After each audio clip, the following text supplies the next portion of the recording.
In the summer of 2002, a bright and fearless 25-year-old biologist disappeared into the wild heart of Colorado, and the mountains kept her secret for 22 years. Her name was Sera Langford, a woman drawn to places where silence hummed and the skies seemed too close to touch. She left one June morning, stepping into the San Juan wilderness with nothing but her camera, her journal, and a promise to be home by Sunday. She was chasing alpine blooms and solitude, but somewhere between the trailhead and the clouds, she vanished. No call for help, no trace. It was as if the valley itself had swallowed her whole. For her mother, Sera Langford, time stopped that day. Each year she marked the anniversary with trembling hands and fading hope, staring at the ridgeline that had taken her only child. Rumors grew like weeds: bear attack, avalanche, suicide, even abduction. But Clara refused them all. "She's out there," she'd whisper, "and the mountains know what they've done." For 2 decades, Echo Valley became both grave and legend, a place hikers avoided, where compasses spun wrong and strange lights flickered after dusk, until summer of 2024, when a lightning-sparked wildfire scorched through the old timber and exposed something no one expected to see again: a rust-eaten camera, half buried in ash, its strap stamped with the initials SL. That single discovery would unravel everything. Within days, investigators would reopen a long-forgotten case and uncover a series of clues buried deep beneath the soil. Clues that didn't just rewrite the story of Sera's disappearance, but revealed a truth so haunting it would shatter everything her mother believed about what really happened in those final hours. Because Echo Valley hadn't just claimed Sera Langford, it had kept her. The fire came on a wind that wouldn't quit. It rose out of the parched pinyon flats east of Echo Valley, ran the ridgeline like a rumor, and dropped into the timber with a roar that sent mule deer sprinting through smoke the color of old nickel. For 3 days it ate deadfall and duff and secrets, and when crews finally cut a black line around its teeth, the mountains exhaled. What the flames left behind looked like the inside of memory. Charred trunks standing like exclamation marks, boulders sweating, the ground stippled with ash that blew into ghosts with every step. Somewhere in that ruin, a firefighter named Mateo Cruz kicked at what he thought was melted tin and heard the small, unmistakable rattle of trapped film. He crouched, brushed aside cinders, and lifted a camera so heat-warped it curled inward like a dead moth. The strap was brittle, fused in places to the casing, but the embossing on the leather still showed through the soot. SL. Within an hour, the line boss had radioed it up the chain. By sundown, the deputy from San Juan County had driven the camera down the switchbacks to a white van with state plates, where a technician swaddled it like a relic. The name on the chain of custody form was careful, almost reverent: Langford, Sera, recovered apparatus. Back in Fort Collins, the phone woke Sera Langford before dawn. She sat upright before the second ring, as if some unspoken part of her had felt the mountains tug. The detective introduced himself in a voice that tried to be gentle and failed. Wildfire, exposure, an item of interest at or near the last known area. He stopped short of promise and let the silence carry the rest. Clara pressed the heel of her hand into her chest until she found her breath again. "If it's hers," she said, "don't tell me on the phone. Let me see." The camera went first to a heat-controlled room in Denver, where a lab tech named Rena Mallory had a reputation for coaxing images out of objects the world had given up on. Flooded camcorders, freezer-burned Polaroids, film canisters found in river gravel like coins. Rena held the ruined body under magnification, murmured to it as if it might answer back, and started the slow unspooling. Emotions bubbled by fire could seize like sugar. One wrong tug and a life's last seconds tore into confetti. She steamed, bathed, cooled, waited, and at last, a strip of negatives lay glistening on the light table like a vein.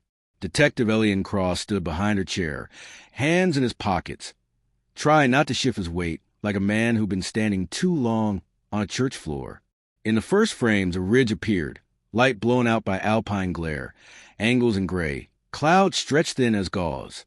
Another frame, lower to the ground, a boot tip, the edge of a notebook, wildflowers so close the petals looked like stained glass. And then the one that set Cross's heartbeat out of its rhythm. The mouth of a cave, soot dark, framing a silhouette.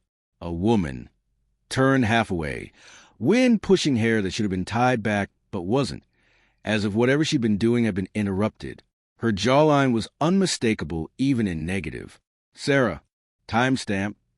Cross asked.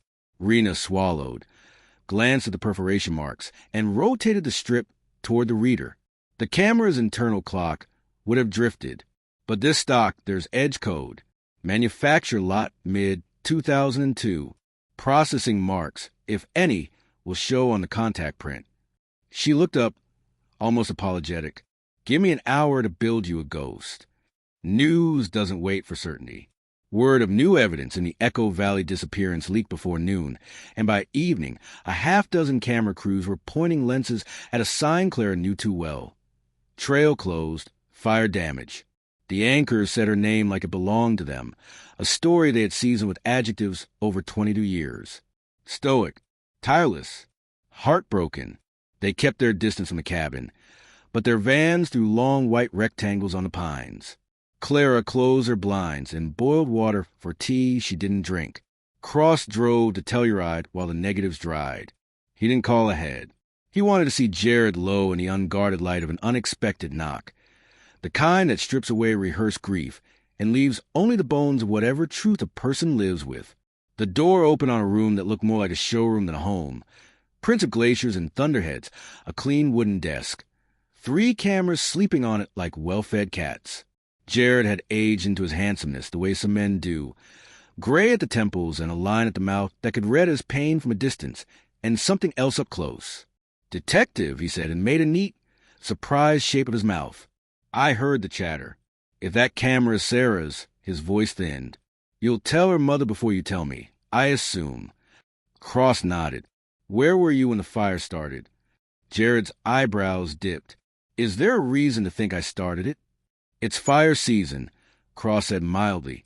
"People make bad choices with camp stoves and cigarettes. I have to ask everyone." Jared's smile came back, smaller. "I was on a shoot near Silverton.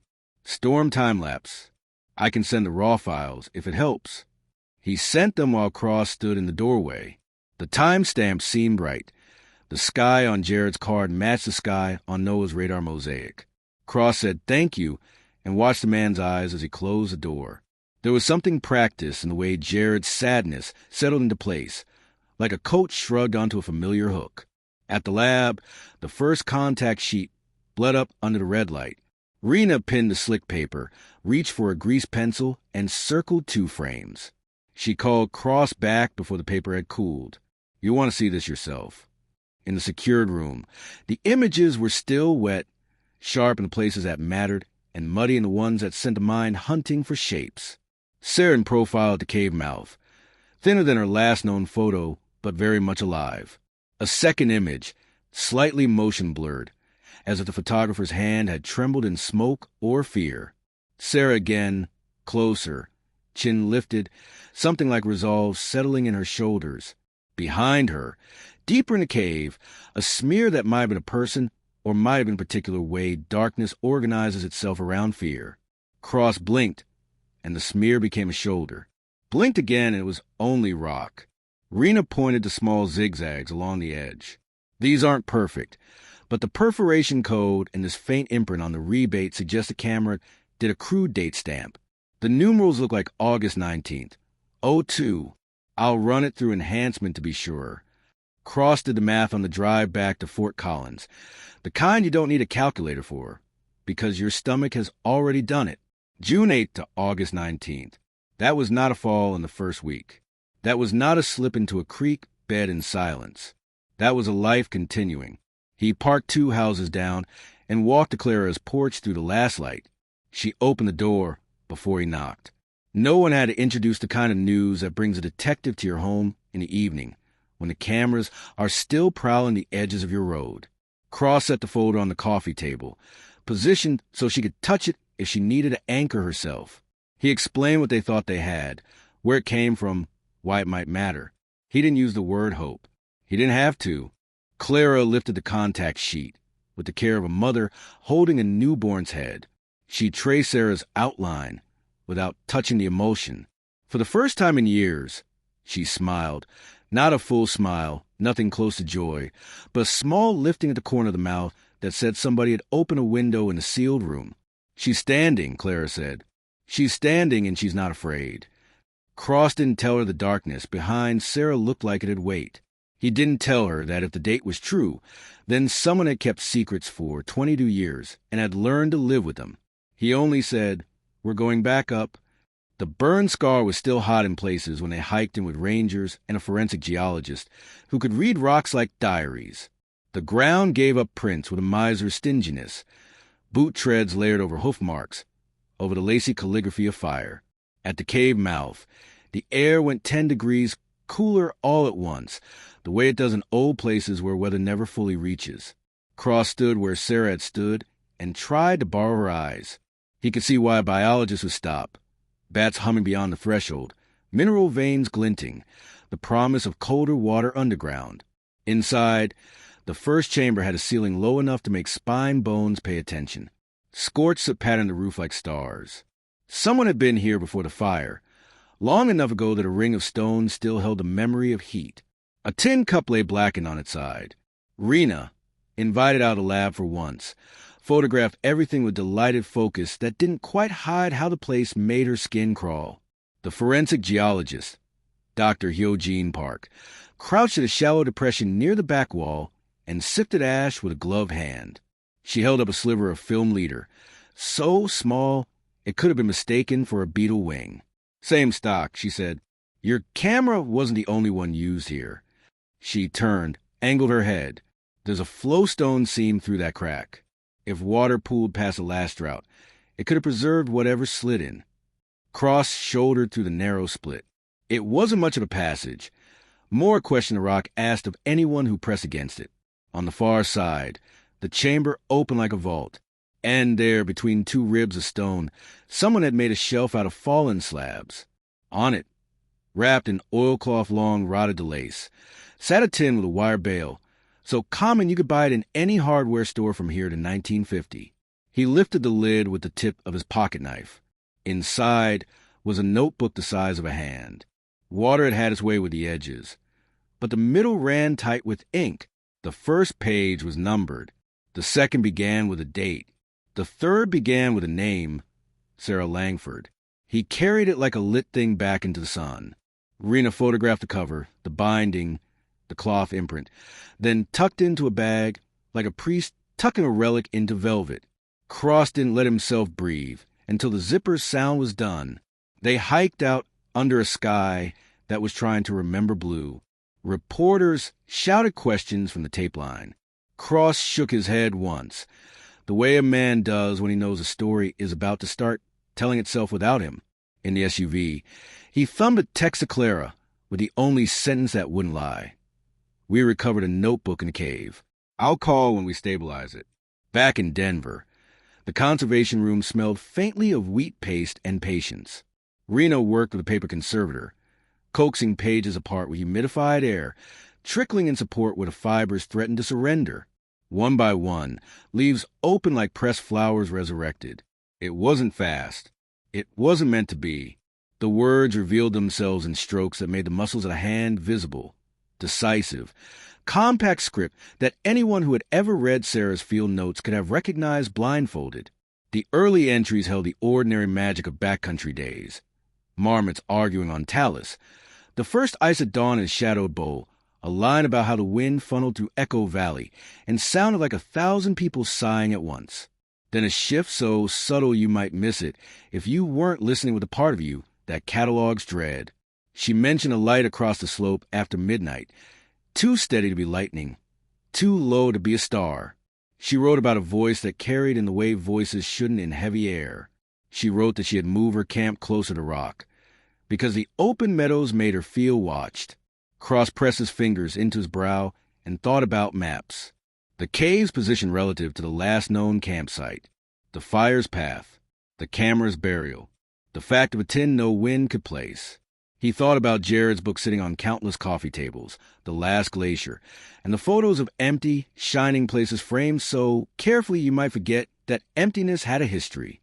When the first 20 pages were stabilized enough to read continuously, Rena slid the notebook across to him with her latex fingertips still pinching the air, as if releasing it too fast would make it fly. Cross read, standing up. He read until the words crawled into his chest and arranged themselves. In the margin on page 22, a note in a slightly different hand appeared. The letters were Sera's, but hardened, upright, like they'd been written with a jaw clenched. Don't go back to the trail. He waits there. Ink bled where a drop of water, tear or condensation, had landed and been pressed into the fiber by time. Below it, a line in her normal field hand, steadier. If I leave by night. Rena lifted her chin toward the drying rack, where another strip of film hung like a thin constellation. There's one more frame, alien. It's faint, nearly gone. But when I burn in the corners, something came out. She led him to the viewer and flicked the switch. Grainy light blossomed. In the edge of the cave frame, the same cave, same burned lip of stone. Sera stood closer than before, close enough that her eyes, even reversed, carried that pinned, lucid determination that people wear when they've decided not to be prey anymore. And to the right, at the very margin where memory likes to hide its cruelties, a forearm entered the picture. Not rock, not shadow. Human, a wrist with a cheap watch, a thumb crooked as if holding something just out of sight. Rena didn't look at him. She kept her eyes on the glow. Edge Codes put this on the same strip as the August date. Cross didn't say the name that landed in his mouth. He tasted it, then set it back where it belonged. For now, in the next room, the notebook lay under a soft weight to keep it from curling while the paste set in the spine. Page 23 waited, wick dry, ready to take flame from a breath. He thought of Clara's half-smile and the way her fingers had hovered over a daughter who had been turned into light and chemicals and time. He thought of a fire that had burned hot enough to drive elk from their gullies and gentle enough to part ash around a camera strap with 3 letters that had refused to be erased. Some truths crawl, some truths burn. This one had done both, and still had found a way to breathe. Cross turned from the film and checked his watch. The mountains were going dark again. He would have to drive back to Telluride in the morning. He would have asked a man with nice frames on his walls why a watch in an old piece of film had the same nick on its bezel as the one resting on his neat wooden desk. He would have to let a mother read the next page in the same room where she had held so many silent conversations with a photograph. And in a conservation tray, a single line of ink waited, invisible until the light hit it just so, to change the meaning of the word vanished forever. By the time the sun crested the ridges again, the journal had begun to breathe. The damp pages that Rena Mallory had coaxed apart overnight were no longer merely artifacts. They were evidence and possibly confession. Each sheet smelled faintly of smoke, pine, and the kind of time that never stops counting. Detective Elian Cross sat alone in the evidence room, reading under the hum of fluorescent lights. Sera Langford handwriting looked almost alive. Tight strokes, impatient loops, and then in later pages, a visible tremor that seemed to bleed to the paper itself. The early entries were the expected rhythms of a field biologist, weather patterns, notes on alpine ecology, sketches of glacier lilies, and fox tracks. Then came the tone shift, abrupt as a door slamming. June 10th. Heard a voice again last night. I thought it was a hiker until it said my name. June 11th. Something is wrong with the valley. The wind changes direction too fast. My compass spun 3 times today. Cross turned each page slowly, his pen tapping the table in small, precise beats. The journal wasn't just a record of solitude. It was a descent. June 12th. Someone left boot prints by the stream. Not mine. Size 11 maybe. I followed them halfway up the ridge, but they stopped near the old survey marker, like the person disappeared. The handwriting began to slant upward, uneven, as though Sera had written standing up, glancing over her shoulder. June 14th, Jared showed up, said he came to surprise me. He was not supposed to be here. Cross leaned back, the name catching in his throat. For 22 years, Jared Lowe had claimed he hadn't seen Sera since the day she left. He'd built his entire public persona on the image of a man left behind by tragedy. Yet here she was, writing that he'd been in Echo Valley 2 days after her first radio call. The next few pages blurred between affection and unease. June 15th. He keeps saying he wants to help me film the documentary. Says we'll show the world what's happening to the glaciers. But he's different. Keeps staring at me like I'm the story. June 16th. I told him I wanted to go back down. He said the world doesn't care about people who quit. Rena entered quietly, carrying a tray of drying fragments. We stabilized 10 more pages, she whispered. You want to see them? Cross scanned the next sequence. The tone was frantic now. Sentences shortened, words scratched out. June 18th. He hit my map, said it's safer if we stay until we finish the film. But he doesn't film anymore. He just talks. June 19th. I found the second journal. He's been writing in my hand. Cross froze. What? Rena nodded. Look. She handed over a photograph of an interior page. 2 separate handwriting samples, nearly identical. But the slant of the second, the one written in steadier lines, was wrong. It was imitation. Rena pointed to the ink composition on her tablet. Different pen, different pressure, same notebook. Cross exhaled, slow and quiet. He was forging her entries. She nodded, or worse, rewriting them. By noon, Cross had a warrant. He drove back to Telluride under a sky that hung low, clouds swollen with rain that refused to fall. Jared Lowe's house looked exactly as it had the first time, neat, curated grief on display. The man answered in a sweater and calmness that felt rehearsed. Detective, he said, any news? Plenty, Cross replied. We found a notebook. Jared blinked. Her field notes. Cross stepped closer, watching his reaction. Her journal, the one she wrote after you told everyone she was gone. The air thickened. Jared's smile faltered just slightly, the way ice cracks before it gives. I don't know what you're implying, he said. I'm implying you were with her for weeks after she disappeared. Cross said evenly. I'm implying you made her vanish twice, once in those mountains and again on paper. Jared's jaw twitched. You can't prove that. Cross leaned in. You sure? He pulled out a photograph of the journal pages, the dual handwriting, side by side. Jared's composure cracked like dry bark. She was losing her mind. Jared said suddenly, the valley does that. You wouldn't understand. She wanted to stay. I was trying to help her. By taking her map? Cross asked. She wouldn't listen. She said the valley talked to her. She said you talked to her. Cross snapped. Told her the world didn't care about quitters. Jared's silence was confirmation enough. The interrogation ended without confession, but something in his eyes told Cross the Real story was buried somewhere deeper, somewhere he'd walked past without knowing. Back at the lab, Rena found something else between the journal's final pages, a folded scrap of waterproof paper, edges charred but words legible. It was written in the forged handwriting, signed in Sera's name. August 19, 2002. If anyone finds this, know that I chose to stay. The valley gives me peace. Please don't look for me. Cross stared at the date, August 19th. The same day on the camera film. The same day she'd been photographed standing at the cave mouth. He felt the chill before he understood it. The forged note wasn't left to end the search. It was left to end suspicion. Jared hadn't just hidden her. He'd written her death. Cross closed the evidence file and looked out the window toward the blackened ridges of Echo Valley, where storms were gathering again. Somewhere up there, in those ruined slopes, was the rest of the story, how long she'd survived, and how far he'd gone to make her disappear forever. He picked up the phone and called the Rangers. We're going back in, he said, and this time we dig beneath the cave, because the notebook hadn't just rewritten Sera's final days. It had given her voice back, and it was accusing someone still alive. The rain came like penance, soaking the burned scars and drumming on the temporary shelters the search teams had pitched along the rim of Echo Valley.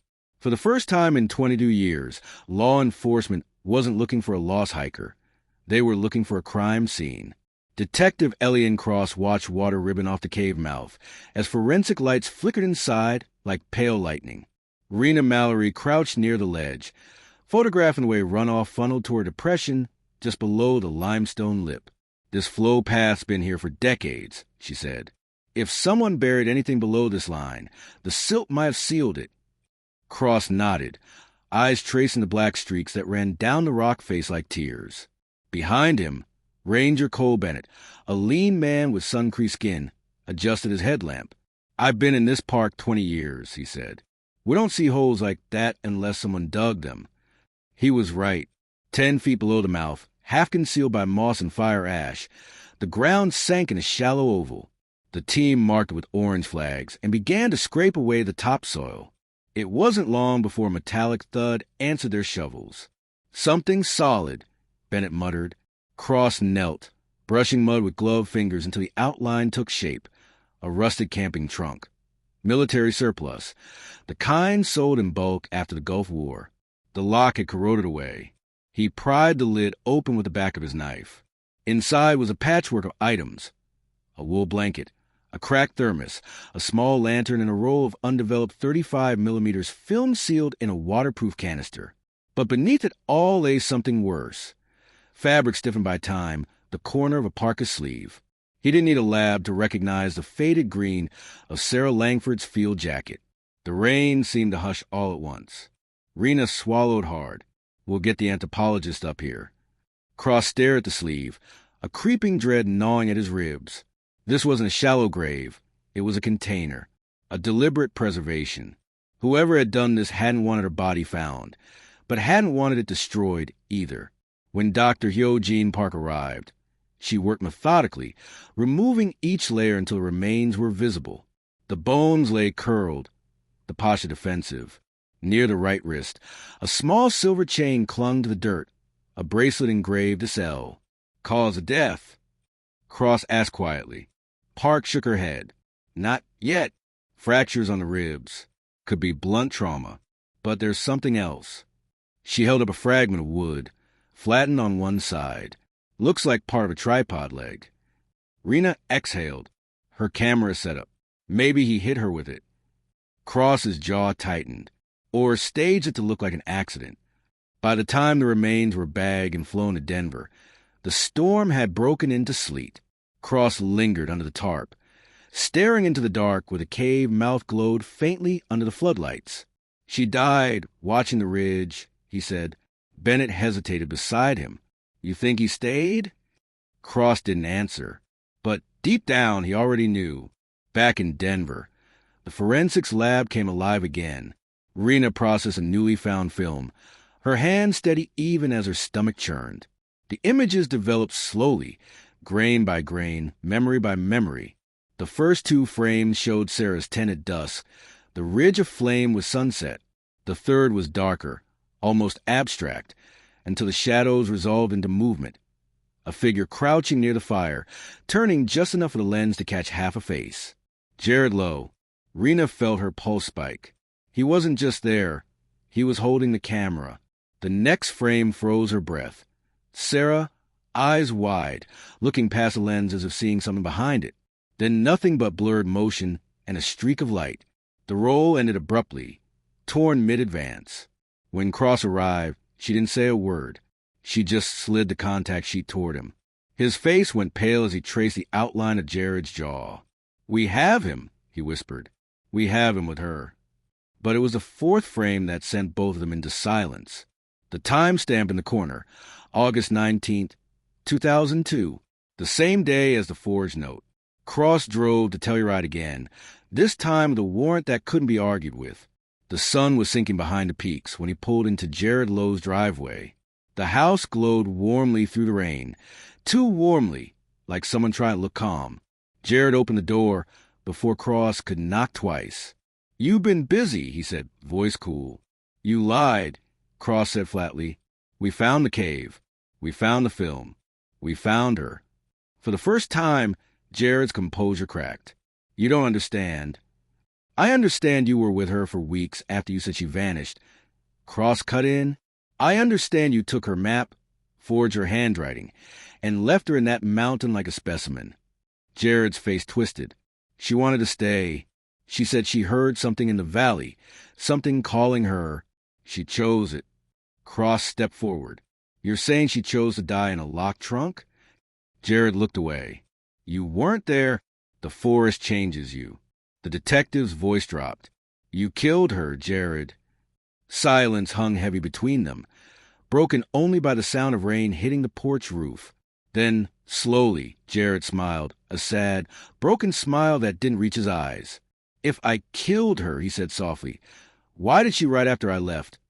Cross froze. What are you talking about? Jared tilted his head. You think I didn't see the reports?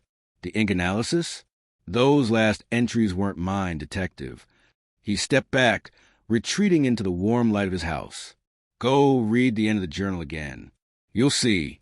She kept writing. That night, Cross returned to the evidence room. Rena was still there, hunched over the drying table. You should see this, she said quietly. We use UV to recover faint text on the final pages. Cross leaned over. The last entry, dated August 22nd, 2002, was barely legible, written in shaky, broken lines. He's gone, but the valley isn't. It knows me now. It says we'll stay together. It says he'll come back when the shadows are right. Rena's voice was barely a whisper. That handwriting, it's hers. The same tremor, same ink. She was alive after he left. Cross's pulse quickened. So what happened to her then? She pointed to a faint smear across the last line, blood mixed with ink. Whatever it was, she wrote through it. He stared at the page, at the impossible words that blurred the boundary between murder and something else. For 22 years, everyone believed Jared Lowe had buried his fiancée to protect his lies. But now, the evidence suggested something stranger, something alive in those mountains long after both of them were gone. And somewhere in the darkness of Echo Valley, the forest whispered her name back, as if still waiting for her to answer. The handwriting analysis came back on a cold Tuesday morning, the kind of day when the horizon looked metallic and the mountains seemed carved from old bruises. Detective Elian Cross sat across from the forensic linguist in a small Denver conference room, steam rising from untouched coffee. Two handwritings, the expert began, sliding the comparison charts across the table, but not two people. Cross frowned. Explain. The man tapped his pen against the printout. Same person, different states of cognition. The second script, what you assumed was a forgery, was written under duress. The neural patterns all over the place. Inconsistent letter pressure, looping patterns that don't match conscious writing. In plain English, detective, whoever wrote the second set of entries, was dissociating. Cross leaned forward. So she wasn't imitated. She was fractured. The words hung there, heavy and impossible. That afternoon, Cross returned to the lab where Rena was working on the audio cassette discovered in Sera's camping trunk. A tape the team had overlooked the first time because it was fused to a lump of melted plastic. Rena had spent the night extracting what she could. She pressed play. The recording hissed, static swallowing the first few seconds. Then came a voice, faint, uneven, unmistakably Sera Langford. If this records, then maybe someone will understand. He's gone. The valley's quiet now. Too quiet. I thought silence would help, but it's heavy here, like it wants to crawl inside me. The nights are longer. The rocks hum. Rena's eyes flicked across. Listen. Sera's breathing deepened. Sometimes I hear it. Not with my ears.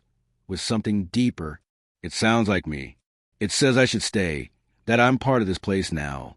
Maybe it's right. Maybe I was never supposed to leave. A scraping sound followed. The shuffle of stone.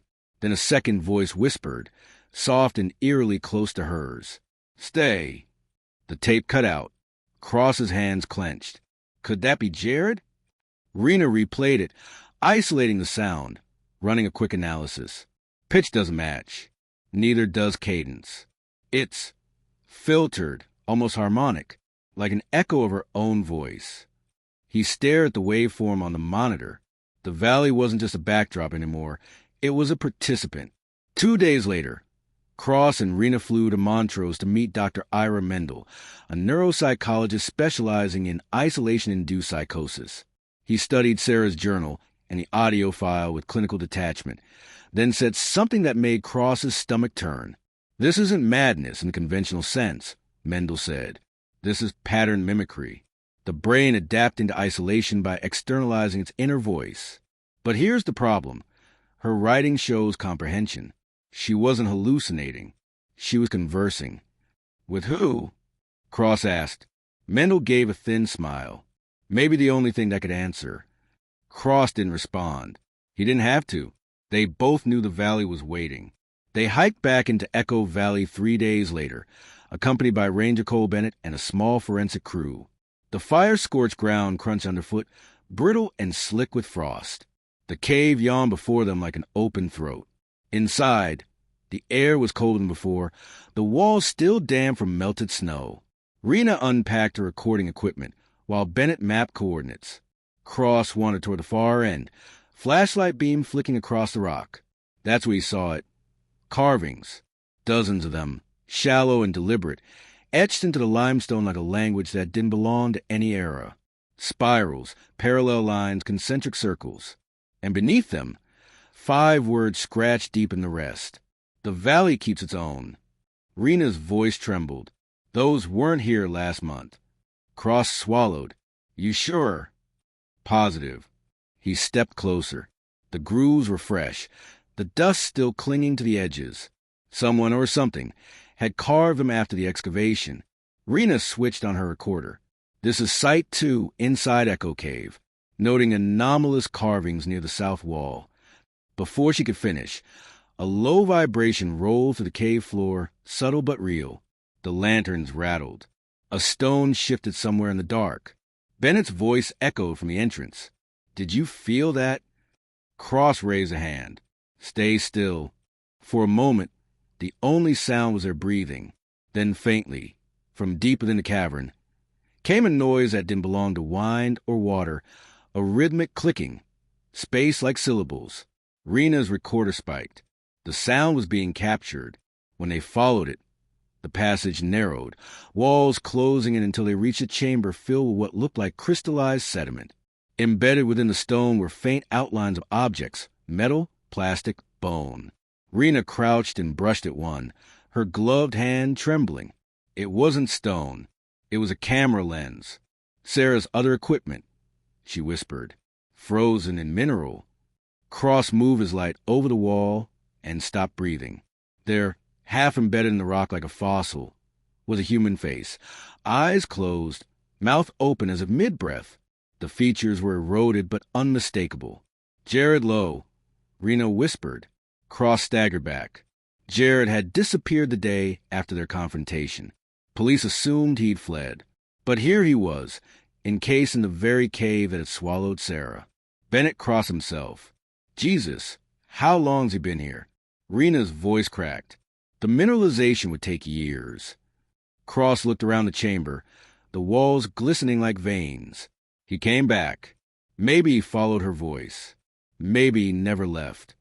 Rena stared at the carvings again. Then who wrote the last entry? The silence that followed was heavier than the stone around them. They sealed the cave by dusk. The valley seemed to breathe as they left. Wind pushing through the trees in long, uneven gusts that sounded too much like words. Cross turned one last time. For 22 years, people had searched Echo Valley for a missing woman. They had found bones, journals, and film, but not the thing she warned them about. The quiet intelligence behind it all. As the snow began to fall, Cross couldn't shake the feeling that they hadn't uncovered the truth. They'd awakened it. And somewhere in the depths of Echo Valley, the mountain whispered back the same word caught on that final tape. Stay. Snow returned to Echo Valley in early November, soft and deceptive, blanketing the burned ridges in silence thick enough to smother memory. It came down through fog that erased the horizon, dusting every pine needle and stone until even the markers left by investigators disappeared. The forest had reclaimed its scars, and for the first time in months, the air felt still. Detective Elian Cross had thought closing the cave would bring peace. Instead, it left him hollow. Jared Lowe's remains, extracted and confirmed through dental records, solved the legal case but not the story. The autopsy found no blunt trauma, no weapon. He hadn't been murdered. He had simply stopped breathing in the dark. The coroner's report read, asphyxiation due to environmental enclosure. But Cross couldn't shake the other truth, the one written across the cave walls in trembling, human desperation. The valley keeps its own. Rena Mallory spent weeks cataloging what they'd pulled from the cave. Sera's fractured journal, the cassette tapes, Jared's camera, and the strange mineral formations. Her lab filled with a hum of analysis machines, their screens glowing like underwater lanterns. She called Cross in late December, her voice tight. "You should come in." When he arrived, she didn't speak at first. She simply pointed to the monitor, where a 3D reconstruction of Sera's final journal pages rotated slowly under ultraviolet light. "There's another layer," she said. "Something invisible to the naked eye. Look." She adjusted the contrast, and faint lettering bloomed beneath the ink. Cross leaned closer. It wasn't handwriting, it was sound. Jagged lines repeating in rhythmic intervals, identical to the audio waveforms from the cassette. Rena whispered. It's like she was transcribing the valley's frequency. Cross stared at the repeating pattern. 3 sharp peaks, 1 long drop, 3 again. The same motif etched into the cave walls. "She heard it," he said quietly. "Whatever it was, she heard it long before Jared did." Rena nodded, and she responded. She clicked again. Another image appeared. The mineral cross-section from Jared's remains. Within the crystalline calcite were microscopic filaments, organic but not human. Fungal, maybe, but they emitted low electromagnetic pulses. "Tell me that's contamination," Cross murmured. Rena shook her head. "I've run it 5 times. It's consistent with the same resonance found in her last recording." Cross felt a chill crawl up his spine. "So what are we saying? That the valley communicated with them?" Rena's eyes glistened. Maybe not with them. Maybe through them. On New Year's Day, Cross returned to the Langford cabin in Fort Collins. Clara answered the door before he could knock.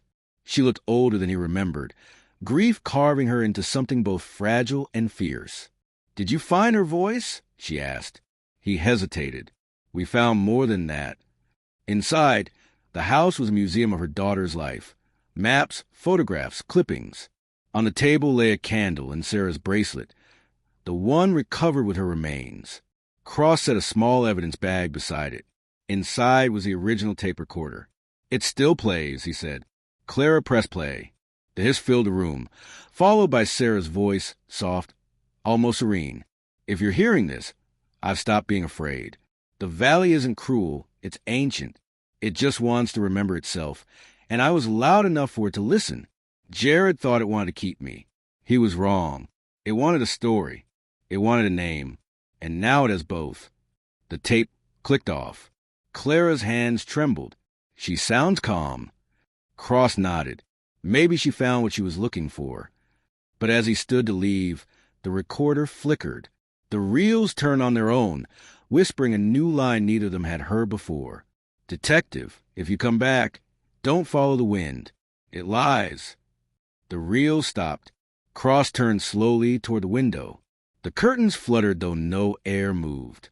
Beyond the glass, the trees swayed, each gust rising, falling, then repeating the same 3-beat rhythm he'd seen on the waveform. 3 short, 1 long. 3 short. Morse for S.